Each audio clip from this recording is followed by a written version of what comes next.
Assalamualaikum warahmatullahi wabarakatuh. Waalaikumsalam warahmatullahi wabarakatuh. Hamdan wa syukran lillah wassalatu wassalamu ala rasulillah sayyidina wa maulana Muhammad ibn Abdullah wa ala alihi wa ashabihi wa mawala amma ba'd. Saudara-saudara sekalian, kembali kita bertemu dalam mata kuliah Ushul Fiqih 2. Yang kita bahas pada hari ini adalah terkait dengan pembagian maqasid asy-syariah.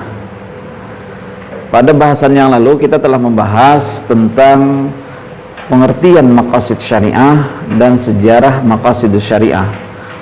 Inti dari pengertian maqasid syariah itu adalah hikmah-hikmah, makna-makna, tujuan-tujuan atau rahasia-rahasia serta apa tadi? Latar, hal-hal yang melatar belakangi terbentuknya hukum. Itu adalah maqasid asy-syariah. Lalu sejarah maqasid syariah ini panjang sekali sebagaimana pernah kita jelaskan.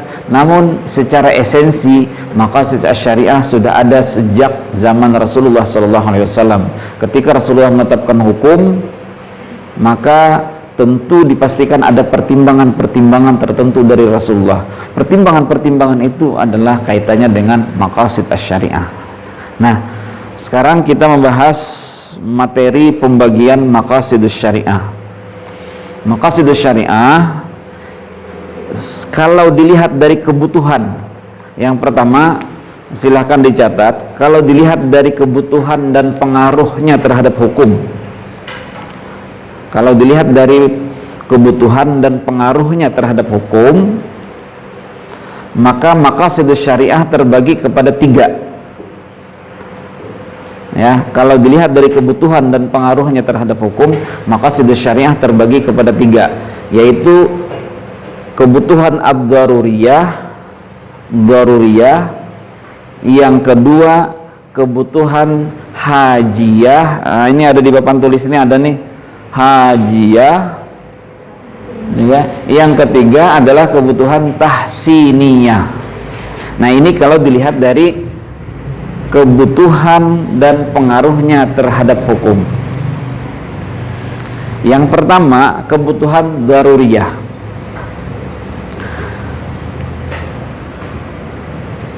Secara ringkasnya, kebutuhan daruriyah itu adalah kebutuhan primer. Bisa Anda pahami ya, kebutuhan primer. Apa itu kebutuhan primer? Kebutuhan esensi, kebutuhan pokok. Jika kebutuhan ini tidak tercapai atau jika kebutuhan ini tidak terpenuhi, maka bisa mengakibatkan cacat bahkan meninggalnya seseorang. Nah, jika tidak terpenuhi kebutuhan pokok ini, maka bisa mengakibatkan cacat, rusaknya kehidupan seseorang, bahkan sampai meninggal. Bisa dipahami ya? Oke. Kita tutup dulu pintunya.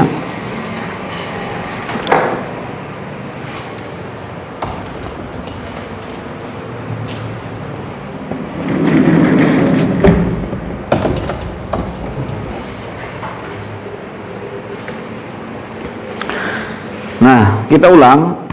Kebutuhan primer ini adalah kebutuhan pokok. Jika tidak terpenuhi kebutuhan ini, bisa mengakibatkan cacat atau rusaknya kehidupan, bahkan meninggalnya jiwa seseorang.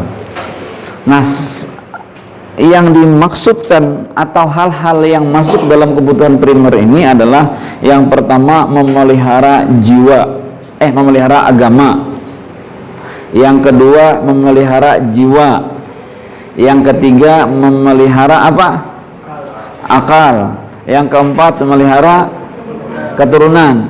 Yang kelima memelihara harta. Nah, ini yang dikemukakan oleh Imam Al-Ghazali. Kalau pembagian daruriyah itu dikemukakan oleh Imam Haramain, daruriyah, hajiyah, tahsiniyah. Kemudian dari daruriyah ini dikemukakan oleh Imam Ghazali, hal yang sangat penting dalam kehidupan ini yang perlu dijaga adalah memelihara agama, jiwa, akal, keturunan, dan harta. Penjelasan 5 hal ini nanti kita bahas dalam materi tersendiri. Bisa dipahami terkait daruriyah, bisa ya? Oke, kita lanjutkan lagi. Ada kebutuhan hajiyah. Kebutuhan hajiyah ini bahasa ringkasnya adalah kebutuhan sekunder. Kebutuhan sekunder. Jika kebutuhan ini tidak terpenuhi, maka tidak sampai merusak kehidupan seseorang, tidak juga sampai membuat kematian pada jiwa seseorang, tetapi hanya menimbulkan kesulitan. Nah, jadi kebutuhan hajiyah ini hanya menimbulkan kesulitan. Jika tidak terpenuhi, maka hanya menimbulkan kesulitan. Bisa dipahami ya? Tidak sampai rusak kehidupan orang, apalagi sampai matinya jiwa seseorang, tapi dia hanya menimbulkan kesulitan yang kita sebut dengan masyaqqah. Nah, kesulitan ini membutuhkan kemudahan. Kesulitan ini membutuhkan kemudahan. Misalnya orang puasa, dia di perjalanan, tapi perjalanan yang zaman dahulu lah istilahnya. Kalau zaman hari ini kan kalau ke Banjar, ke Pulang Pisau, nah itu kan walaupun sudah masuk marhalah, walaupun sudah masuk istilahnya alasan untuk termasuk safar, alasan safar, artinya dia sudah mendapatkan keringanan untuk misalnya tidak berpuasa.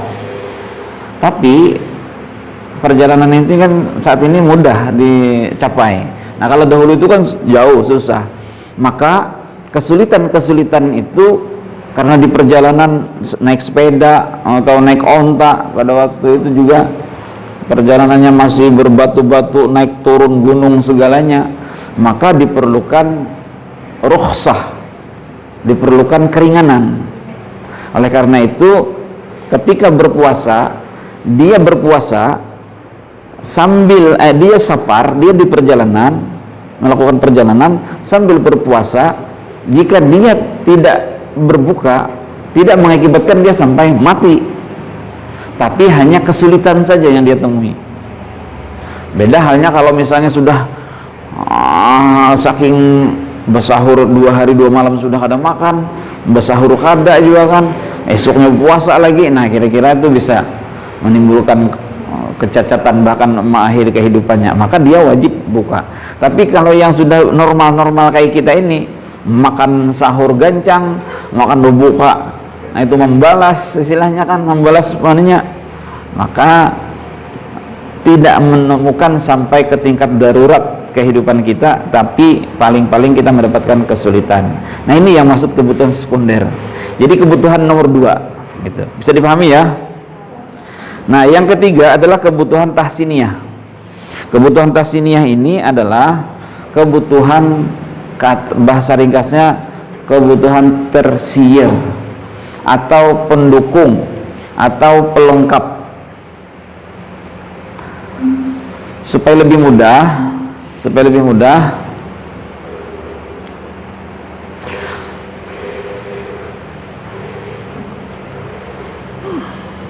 mudah ya.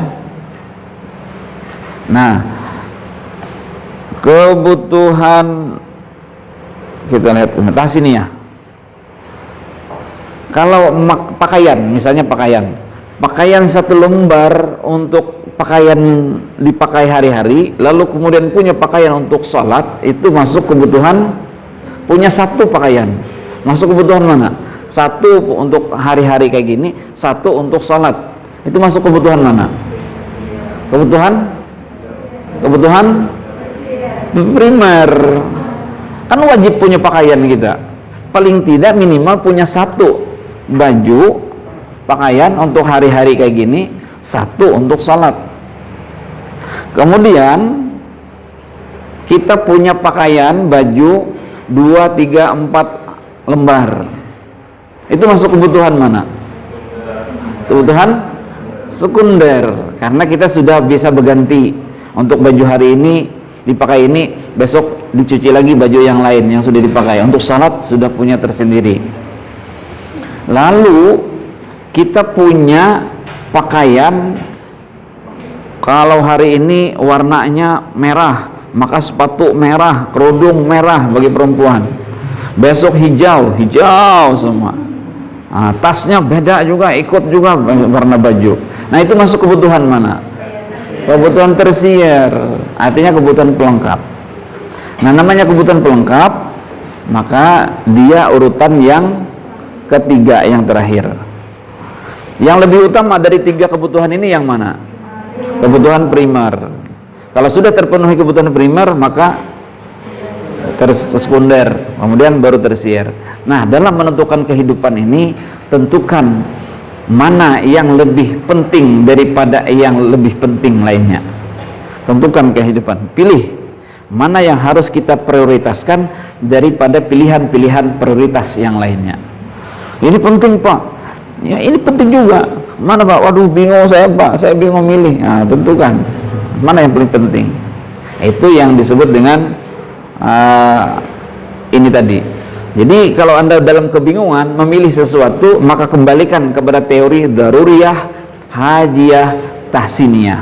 Kembalikan ke situ. Mana yang paling penting? Mana yang termasuk primer? Mana sekunder? Mana tersier? Ini nanti ada hubungannya dengan hukum Islam. Artinya ketika ada agama yang harus dipelihara, lalu ada yang lain-lainnya, maka tentu agama harus kita penting perlu perhatikan, karena pemeliharaan agama adalah termasuk kebutuhan primer. Nah, itu ceritanya. Nanti kita akan bahas sampai ke situ.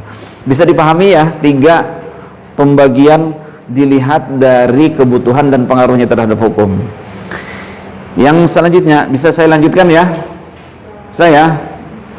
Yang kedua adalah pembagian maqasid syariah dilihat dari cakupan.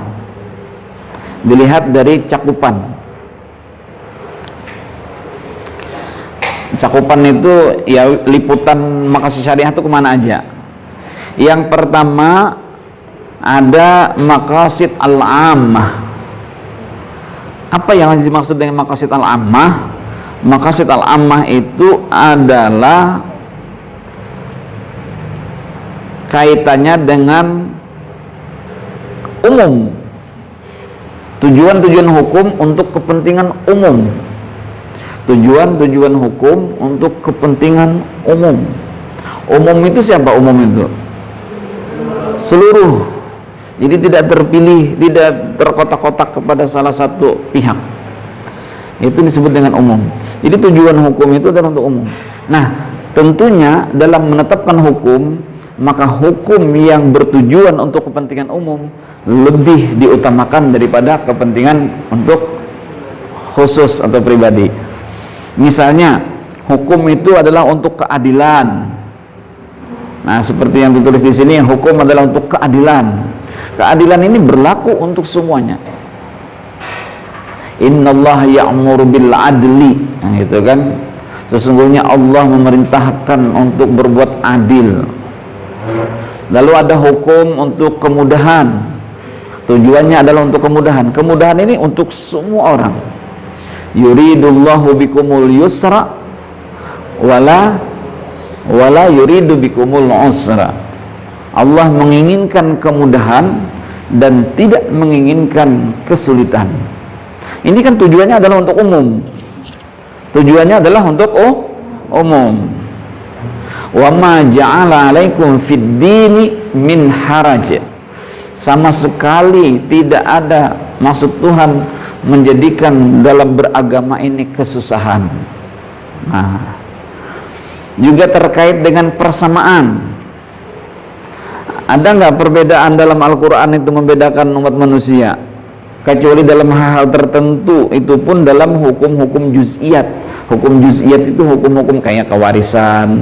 Tapi itu kan ada makna, ada maksudnya. Tetapi yang dimaksudkan di sini adalah persamaan itu banyak disebutkan dalam Al-Quran dan hadis. Memang Allah menciptakan, apa ayatnya? Allah menciptakan bersuku-suku, berbangsa-bangsa, laki-laki dan perempuan. Apa ayatnya? Hafal nggak? Ya ayyuhan nas inna khalaqnakum min dzakarin wa untha wa ja'alnakum syu'uban wa qabaila, bersuku-suku, berbangsa-bangsa. Semuanya apa? Lita'arafu. Semuanya adalah untuk saling kenal mengenal. Jadi tidak ada perbedaan antara Arab dan Ajam. Karena apa? Karena saling arafa yu'arifu mu'arafatan. Itu ada saling sama-sama aktif. Sama-sama aktif untuk mengenal. Punya hak A, punya hak untuk mengenal si B, B punya hak untuk mengenal si A. Jadi itu bahasanya Arab. Tapi di akhir ayat itu Allah mengatakan inna akramakum indallahi atqakum. Sesungguhnya orang yang paling mulia di antara kamu ini di sisi Allah adalah orang yang paling bertakwa. Berarti tidak ada perbedaan antara orang sini dan orang itu, antara laki-laki dan perempuan juga termasuk. Ba'duhum min ba'din, sebagian mereka dengan sebagian yang lain sama. Al-hafizin al-hafizat, orang yang menjaga kehormatannya baik laki-laki atau perempuan. Al-mu'minin wal mu'minat, orang mukmin dan mukminat sama kedudukannya.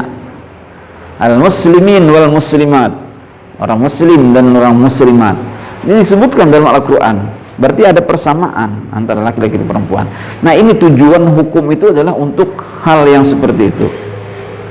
Makanya Anda ketika menetapkan suatu hukum, menganalisis suatu persoalan, tentunya hukum ini untuk siapa? Maksudnya penetapan hukum ini untuk siapa?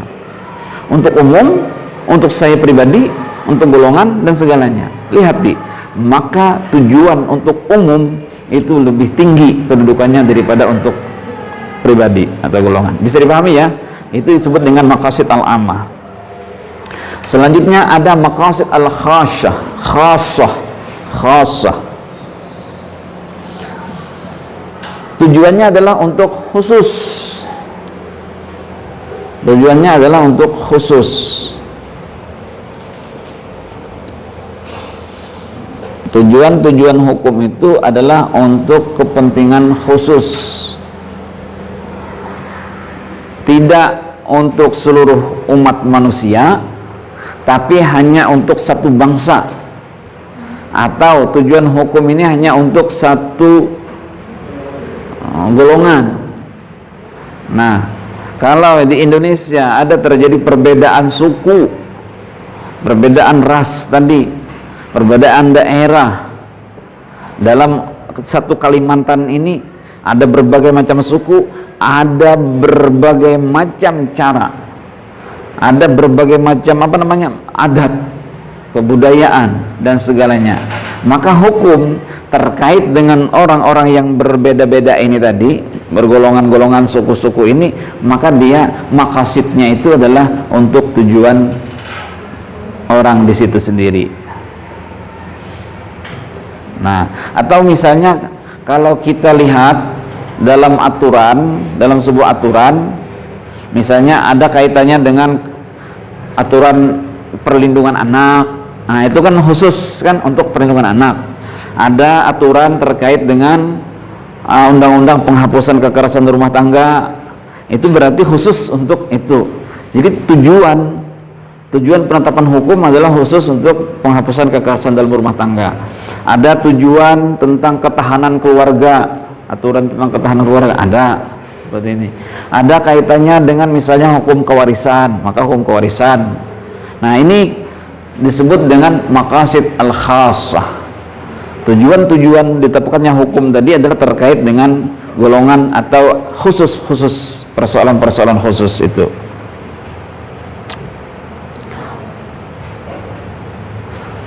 Nah, ada lagi juz'iyah.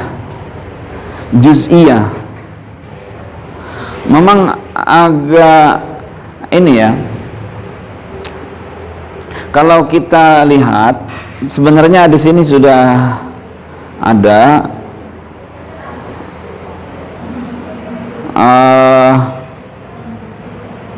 kalau juz'iyah ini tujuan-tujuan atau maksud-maksud yang ada di balik hukum atau di balik suatu peraturan.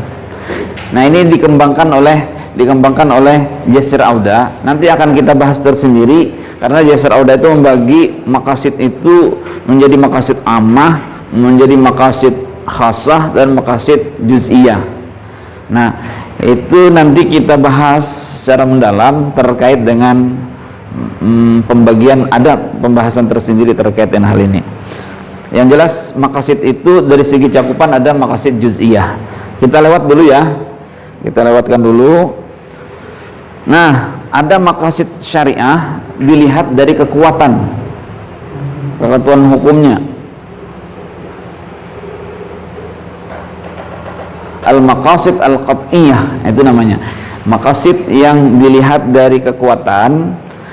Ini yang pertama ada maqasid al-qat'iyah, yaitu maksud hukumnya itu pasti sudah ditetapkannya hukum, lalu tujuan hukumnya ini pasti sudah bisa dipahami, bisa diketahui tujuannya adalah kepentingan bersama, kepentingan orang banyak.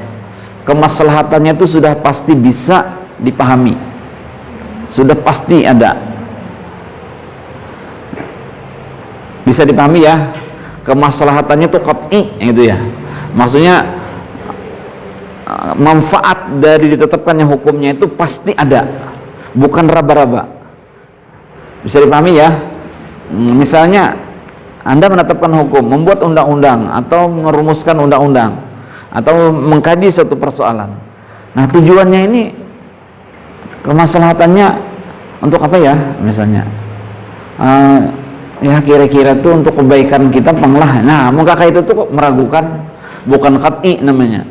Tapi kalau misalnya ini tujuan ditetapkannya hukum ini adalah penting, misalnya adanya aturan penghapusan kekerasan dalam rumah tangga, ini tujuannya adalah untuk menjaga hak-hak istri yang hari ini memang sering didiskriminasi atau mendapatkan kekerasan dari suami misalnya. Dengan adanya undang-undang ini, maka dia betul-betul bisa melindungi kepentingan istri. Tuh. Atau ada undang-undang perlindungan anak. Anak-anak hari ini banyak ditelantarkan. Banyak orang yang mengeksploitasi anak untuk bekerja dan segalanya. Banyak anak yang ingin meraih pendidikan. Banyak anak yang hari ini dibiarkan orang tua menonton atau memegang HP, bahkan baru 2 bulan lahir sudah bisa pegang HP.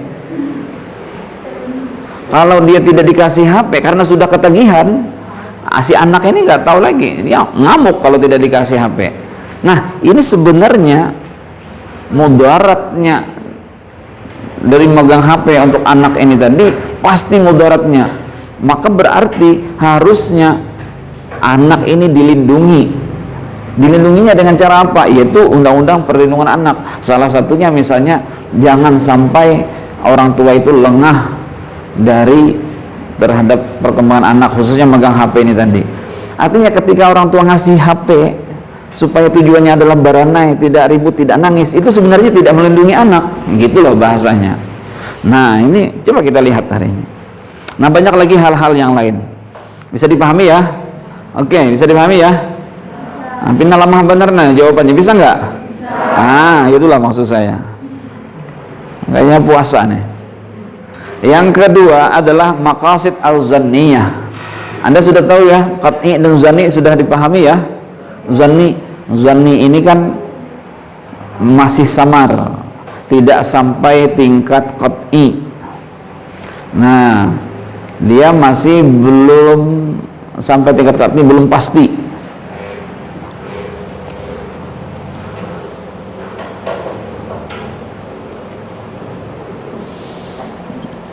Di sini dicontohkan, contoh maqasid zanniyah adalah seperti salah satu syarat akad nikah adalah persetujuan kedua mempelai untuk menjadi suami istri. Syarat ini kan ada. Kalau dulu kan tidak perlu ada persetujuan istilahnya. Anak mau dikawinkan, paling diminta izin oleh si wali. Ikam kok kawinakan makalah. Nah, tanpa harus kamu saya kawinkan dengan Fulan bin Fulan anaknya gitu kan, tanpa ada peringgih atau apapun dari si anak ini, orang tua berhak menikahkan anak. Nah, lalu ada hari ini aturan bahwa oh jangan begitu, kita ini bukan Siti Nurbaya lagi, perlu ada persetujuan. Kalau si anak ini mengatakan enggak, saya lebih cinta dengan ini, maka hormatilah kedudukan anak, kayak gitu modelnya.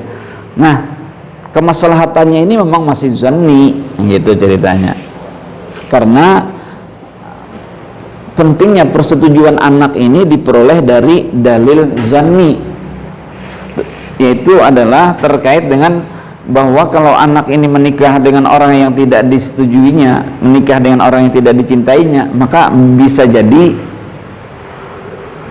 gagal kehidupan rumah tangganya.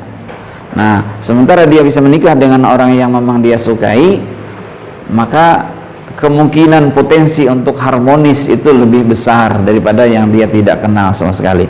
Walaupun sebenarnya sama-sama cinta, tapi 2 bulan 2 minggu berikutnya bisa aja dia cerai, kan gitu. Makanya zanni semuanya, tidak pasti, samar semuanya.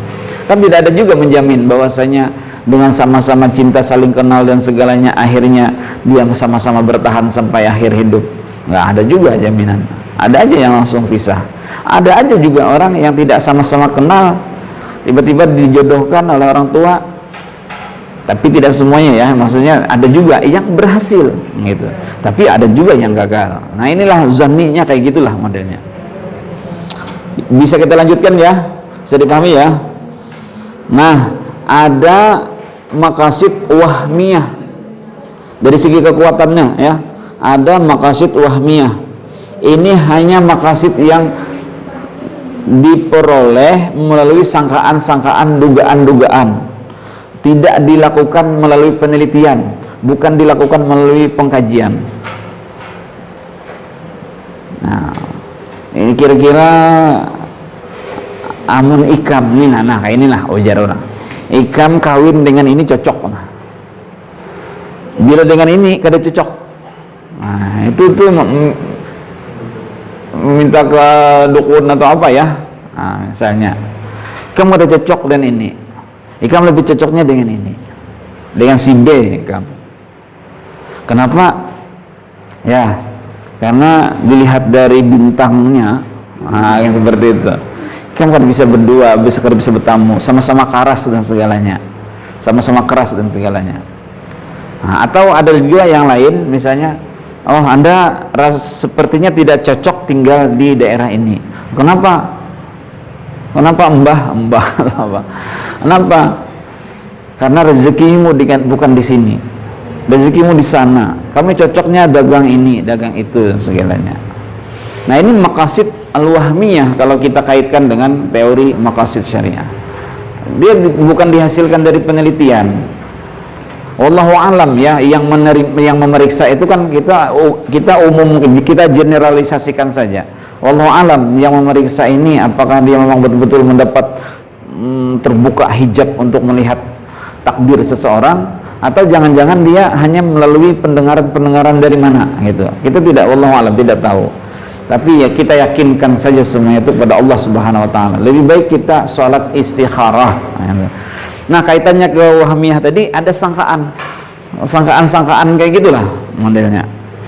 Maka bukan dihasilkan dari penelitian, berarti maqasidnya itu maqasid sangka-sangka, maqasid wahmiyah, sangka-sangka. Nah, jangan tahu, ini kan banyak aja orang bisa membaca kehidupan orang, tapi kehidupannya sendiri juga bisa aja kayak gitu-gitu aja kayak gitu. Kalau bisa membaca kehidupan orang yang kayak ini bisa sugih, pasti sidin bisa sugih juga sudah. Nah, harusnya kayak gitu. Tapi memang ada juga orang yang memang ya macam-macam lah. Ada memang punya keahlian untuk membaca kehidupan orang, tapi dia sendiri tidak boleh, harus lebih daripada yang itu. Memang takaran takdirnya kayak gitu aja katanya. Ada juga macam-macam alasan. Wallahu a'lam. Tetapi itu masuk ke dalam maqasid wahmiyah. Lanjut, pembagian maqasid syariah itu dilihat dari tujuan. Masih ada waktu ya, sedikit, 5 menit kurang lagi. Pembagian maqasid syariah dilihat dari tujuan. Pertama, ada maqasid syari'. Nah, ini kan dilihat dari tujuan itu ada dua. Maqasid syari', bahasa teks Arabnya kayak gini, maqasidus syari'.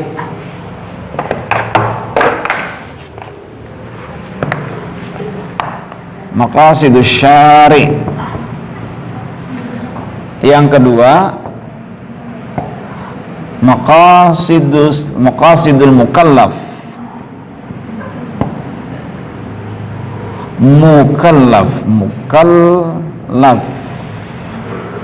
Maqasidul mukallafi. Ini mudhaf ilaih. Maqasidul mukallaf.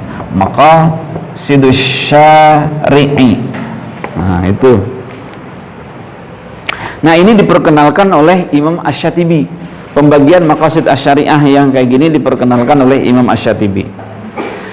Maqasidus syari' itu maksudnya maksud si pembuat hukum. Maksud si pembuat hukum. Maqasidus syari' ini adalah maksud si pembuat hukum. Siapa pembuat hukum itu? Pembuat hukum itu adalah Allah Subhanahu wa taala dan Rasulullah. Allah Subhanahu wa taala dan Rasulullah, karena Al-Qur'an dan hadis sebagai sumber.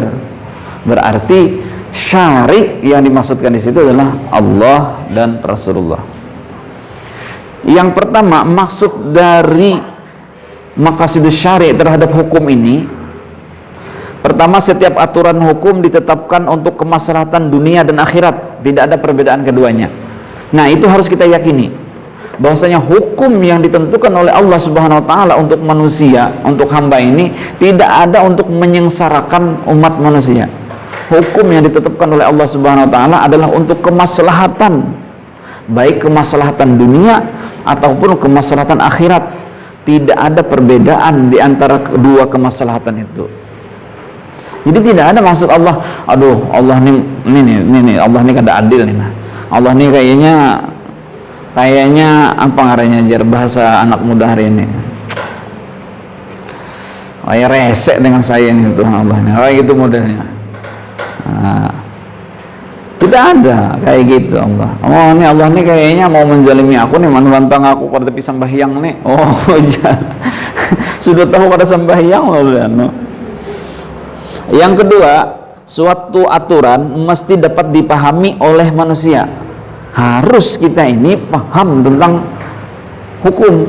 Jangan biarkan kita ini tidak memahami hukum Islam. Harus kita pahami. Karena kita sebagai mukallaf, sejak kita berbincalak biji mata kita, sejak kita membuka mata kita, kemudian kita masuk menjadi orang mukallaf. Mukallaf apa mukallaf? Ayo, mata kuliah usul fikih 1. Orang sudah dibebani hukum. Berarti orang apa, bahasa kerennya apa? Orang yang cakap berbuat hukum. Nah, itu bahasa hukum yang hari ini kan disebut seperti itu. Mukallaf itu orang cakap berbuat hukum.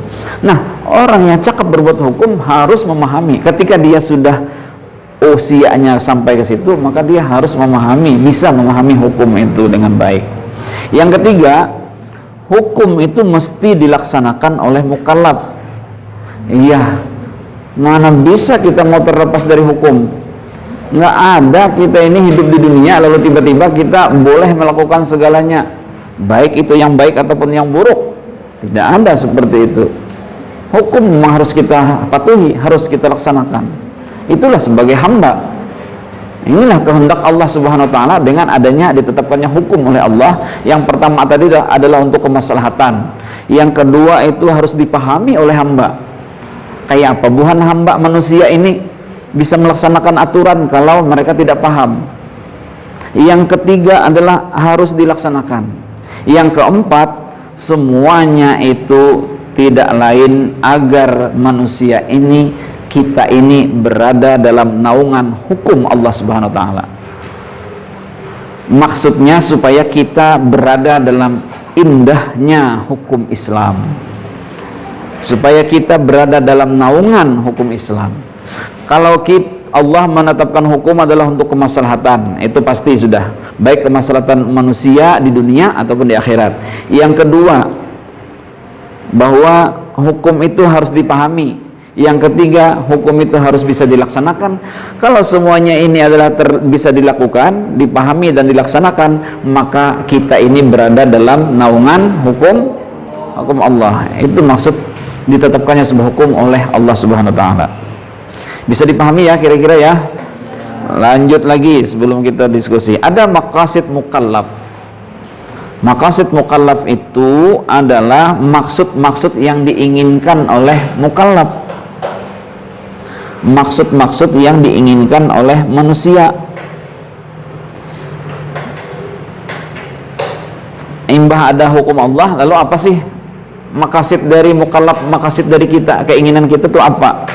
Nah, tentu supaya semuanya itu sesuai berjalan dengan kehendak Allah, maka maqasid mukallaf, saya ulangi, tentu supaya semua itu berjalan sesuai dengan kehendak Allah, maka keinginan mukallaf, maqasid mukallaf harus sesuai dengan aturan yang telah ditentukan oleh Allah Subhanahu wa taala.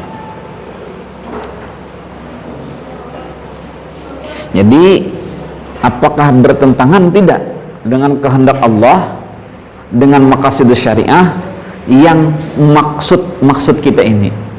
Kalau misalnya perbuatan kita, maksud mukallaf ini bertentangan dengan maqasid syariah, bertentangan dengan kehendak Allah, maka tentu maqasid mukallaf ini tidak boleh kita lakukan. Maqasid mukallaf ini, maqasid keinginan, tujuan kita manusia ini harus sesuai dengan ajaran Islam. Itu ceritanya.